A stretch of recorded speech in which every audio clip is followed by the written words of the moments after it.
हरिओम, ओम आनंद ma'am, Om Shanti ma'am, ओम ज्ञान ma'am, आप सभी दर्शकों का हमारे चैनल पर स्वागत है। आज हम लोग बीएड के समसामयिक भारत एवं शिक्षा के पेपर के अंतर्गत सरकारी और निजी स्कूल यानी प्राइवेट और पब्लिक जो स्कूल है उसमें क्या अंतर है, सामान्य रूप से हम लोग इसका अध्ययन करेंगे।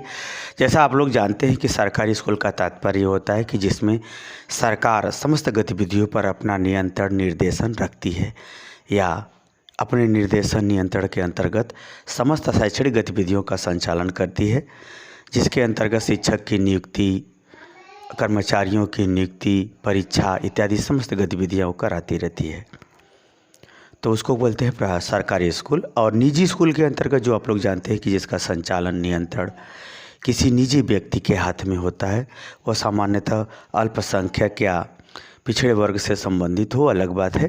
लेकिन रह गई बात कि जो भी विद्यालय है, चाहे कोई भी चलाए, जनरल, ओबीसी, एसटी, एससी जो भी चलाए उस विद्यालय को, उस विद्यालय का नियंत्रण एक निजी व्यक्ति के हाथ में होता है, जो उससे अपना लाभ कमाने का दृष्टिकोण रखते हुए उसके समस्त शैक्षणिक गतिविधियों का संचालन, निर्देशन या संपादन कराता है। उसे हम लोग क्या बोलते हैं? निजी विद्यालय बोलते हैं। जो सामान्य रूप से आप लोग समझ रहे हैं या जानते हैं व्यवहार में, वही है पब्लिक और सरकारी स्कूल।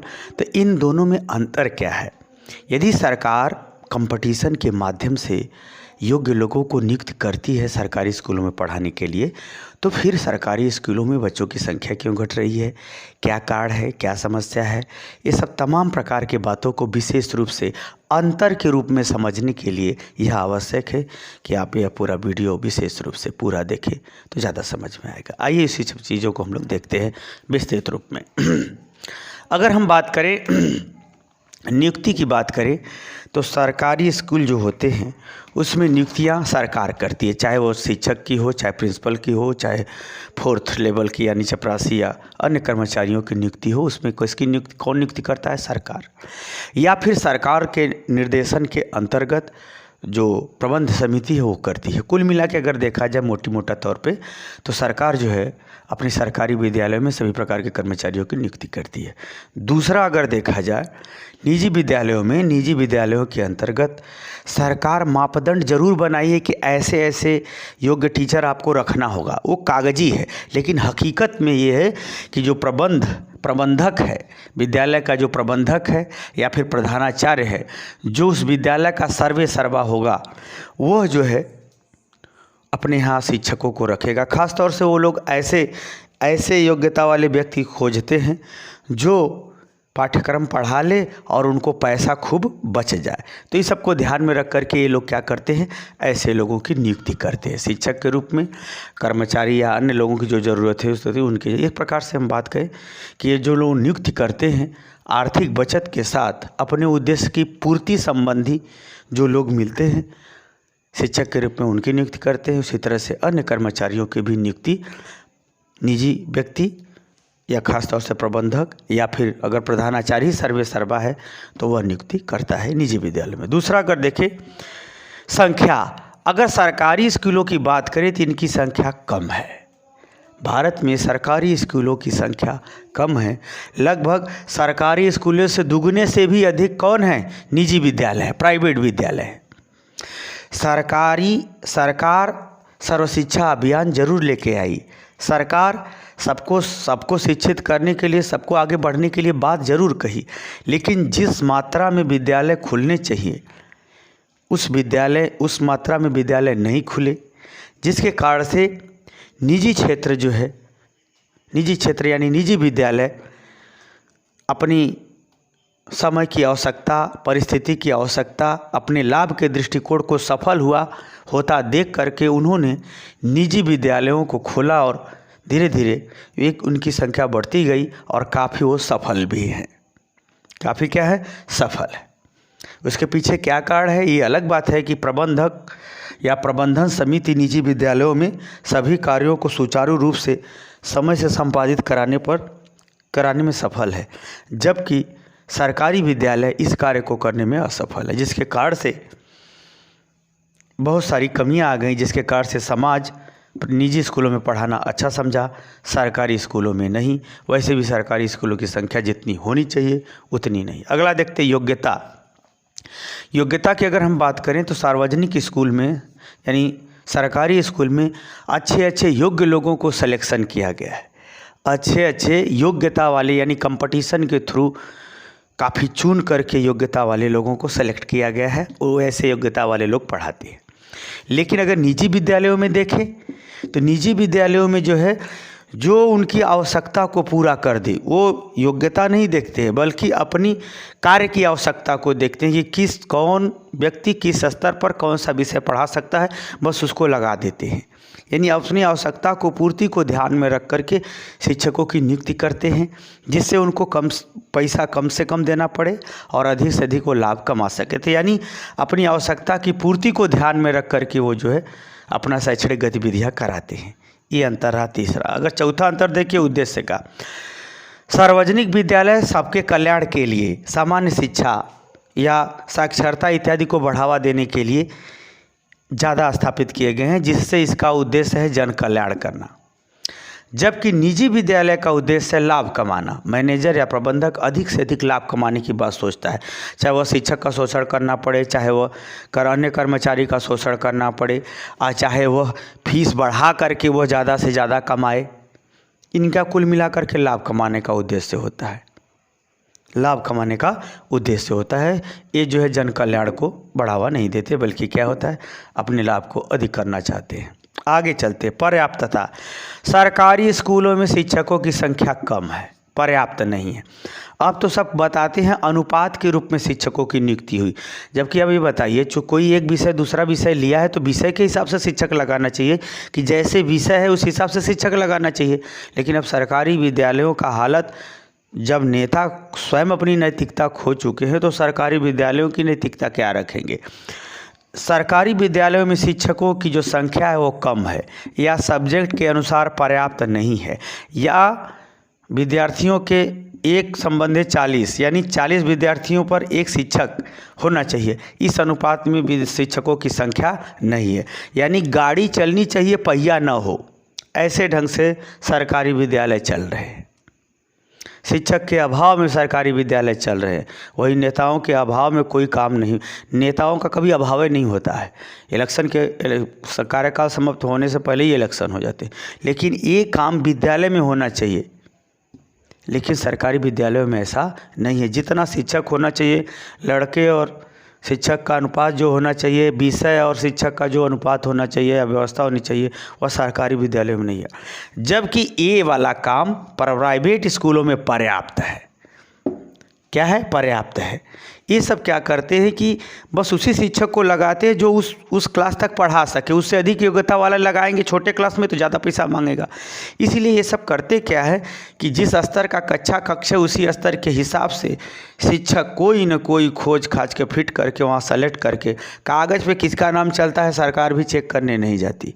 वो अपना काम बस व्यवहारिक रूप से जितना है कोई न कोई शिक्षक लगा करके, पुरुष लेडीज़ जो भी हो, लगा करके वो अपना काम, शिक्षकों का संख्या पर्याप्त बनाए रहते हैं, जिससे वो आसानी से अपने पाठ्यक्रम को भी कंप्लीट कर लेते हैं और पाठ्यक्रम की बातों को पढ़ा भी देते हैं, मूल्यांकन सब करा लेते हैं।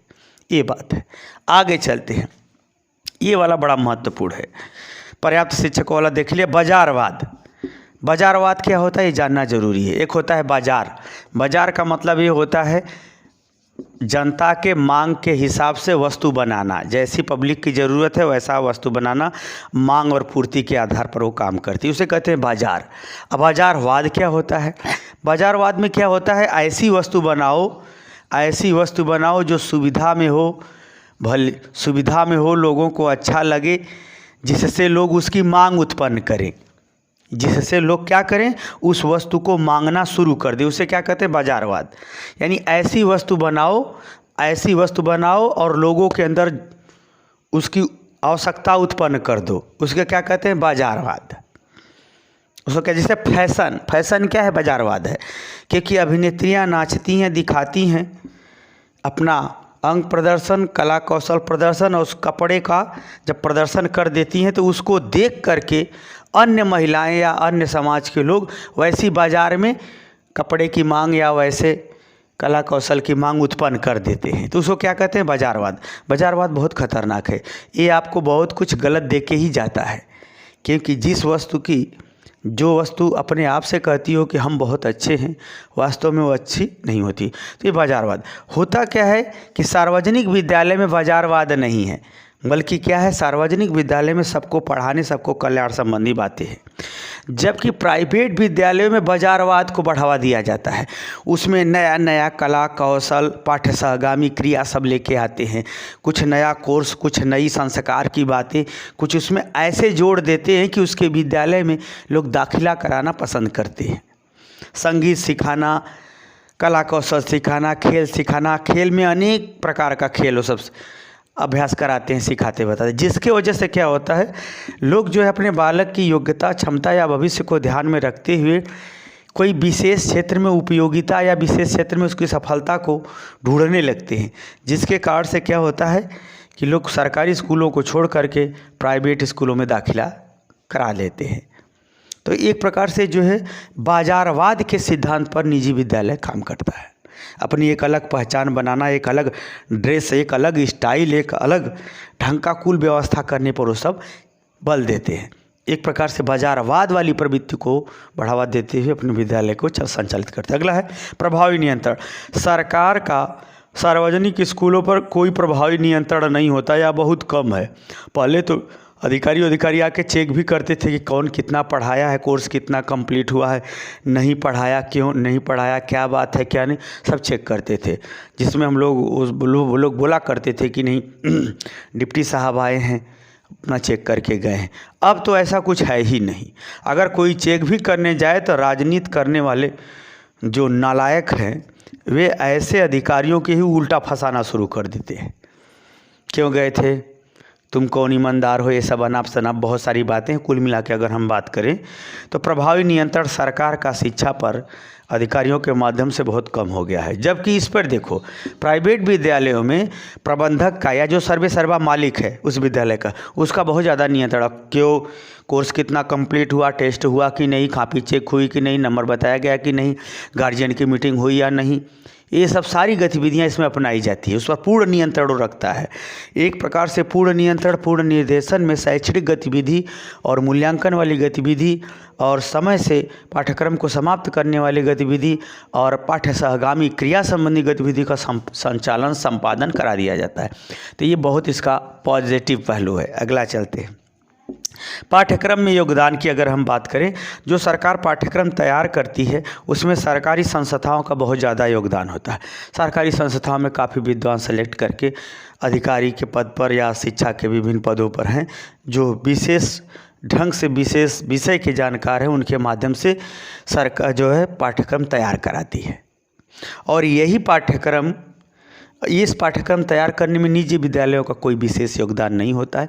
हालांकि उसके भी सदस्य लिए जाते हैं, लेकिन सभी विद्यालयों से या सभी स्तर से निजी विद्यालयों से नहीं लिए जाते हैं, बल्कि एक प्रकार से उनकी संख्या होती है।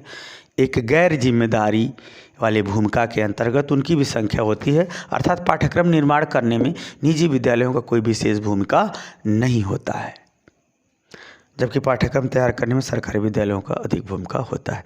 आगे है पाठ्य सहगामी क्रिया। पाठ्य सहगामी क्रिया यानी पढ़ाई के संग संग खेलकूद, रंगोली, सांस्कृतिक कार्यक्रम, जन जागृति संबंधी कार्यक्रम अगर हम बात करें तो सरकारी विद्यालयों में बहुत कम है या सामान्य स्थिति है। बहुत अच्छा होगा सरकारी विद्यालय तो पाठ्य सहगामी क्रियाओं के अंतर्गत सामान्य स्थिति होगा। लेकिन अगर हम पाठ्य सहगामी क्रिया का मतलब पढ़ाई के अतिरिक्त ये समस्त गतिविधियों को अपनाना या क्रियाकलाप को संपादित कराना, जिससे बालक उस विषय का भी पूर्ण ज्ञान प्राप्त कर सके, साथ ही मानवीय, सामाजिक, व्यक्तिगत योग्यता, क्षमता के आधार पर अपने गुणों का विकास कर सके। ये सब पाठ्य सहगामी क्रिया, जैसे प्रयोग का कार्य, खेलकूद, सांस्कृतिक संबंधी कार्य, भाषण संबंधी प्रतियोगिता, सांस्कृतिक ज्ञान से CS स्काउट गाइड, जो स्वास्थ्य संबंधी कार्यक्रम, इस योगा, ये सब अलग, ये सब बातें आती है। तो ये जो पाठ्य सहगामी क्रिया होती है इसकी सामान्य स्थिति या सामान्य व्यवस्था सार्वजनिक स्कूलों में देखने को मिलती है, जबकि प्राइवेट स्कूलों में ये बहुत अधिक रखते हैं सब। जैसे PT है, खेल कूद, scout guide, carrom, basketball, football, volleyball, cricket जो भी है, इस पर ये सब बहुत ज़्यादा ध्यान देते हैं, पाठ से आगामी क्रियाओं पर। अगर बालक पढ़ने में अच्छा नहीं तो जिस खेल में अच्छा है उसी के माध्यम से आगे बढ़ जाए, अपनी विशेष योग्यता, क्षमता, रुचि के आधार पर वो अपनी गुणों का विकास कर ले, इस पर ये बहुत ज़्यादा। इसके संग संग भाषा तो आप जानते हैं, सब ज़्यादा इंग्लिश मीडियम पे ही ज़्यादा बल देते हैं। भले ही अंग्रेजी बच्चे को पढ़ने ना आ जाए, समझ तो जाएगा ही धीरे धीरे। ये सब अनेक प्रकार की बातें हैं जो पाठ से आगामी क्रियाओं के में निजी क्षेत्र जो है काफ़ी सक्रिय होता है, जिसके कारण से एक प्रकार से हाईलाइटेड रहता है और इसमें इसी कारण से लोगों का रुझान इसमें बढ़ जाता है। आगे है सामाजिक वर्ग। अगर सरकारी स्कूलों में देखा जाए तो सामान्यतः गरीब वर्ग के ही बच्चे पढ़ते हैं। एक तो गरीब, ऊपर से सरकार की व्यवस्था नहीं तो और वो गरीब, और न भी टीचर पढ़ाए तो और वो हालत ख़राब। कुल मिला के अगर हम बात करें तो सार्वजनिक सामाजिक वर्ग की बात करें तो सरकारी विद्यालयों में खास तौर से गरीब वर्ग या थोड़ा सामान्य वर्ग के बच्चे ज़्यादा मिलते हैं पढ़ने के लिए। माध्यमिक स्तर तक तो मिल ही जाते हैं। उच्च स्तर की स्थिति तो उच्च स्तर पर सार्वजनिक विद्यालय कम है, महाविद्यालय या पीजी कॉलेज सरकारी तौर पर बहुत कम है। तो कुल मिला के अगर देखें माध्यमिक स्तर या उच्चतर माध्यमिक स्तर तक तो सरकारी विद्यालयों में सामान्यतः गरीब या सामान्य वर्ग के लोग पाए जाते हैं। हाँ, थोड़ा मोड़ा सामान्य वर्ग के होते हैं जहाँ पर वैसी व्यवस्था नहीं है, वैसा विद्यालय नहीं है।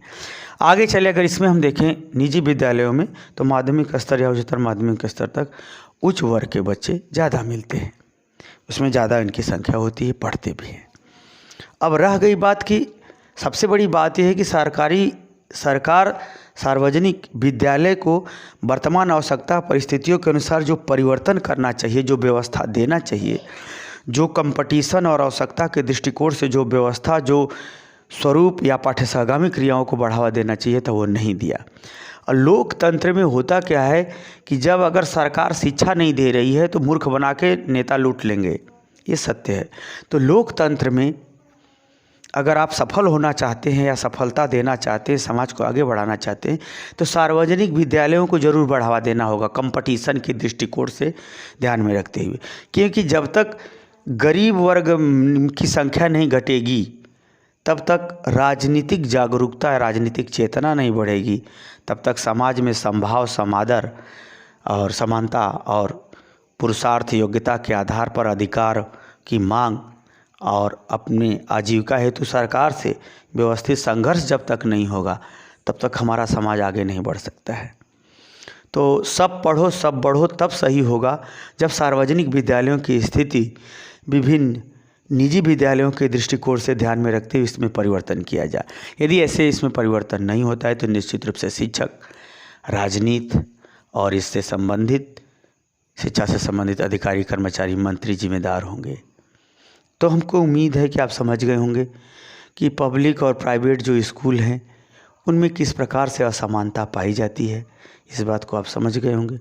समझ गए तो कमेंट बॉक्स में जरूर बताइए। साथ ही मेरे चैनल को लाइक, शेयर, सब्सक्राइब कीजिए। हरिओम।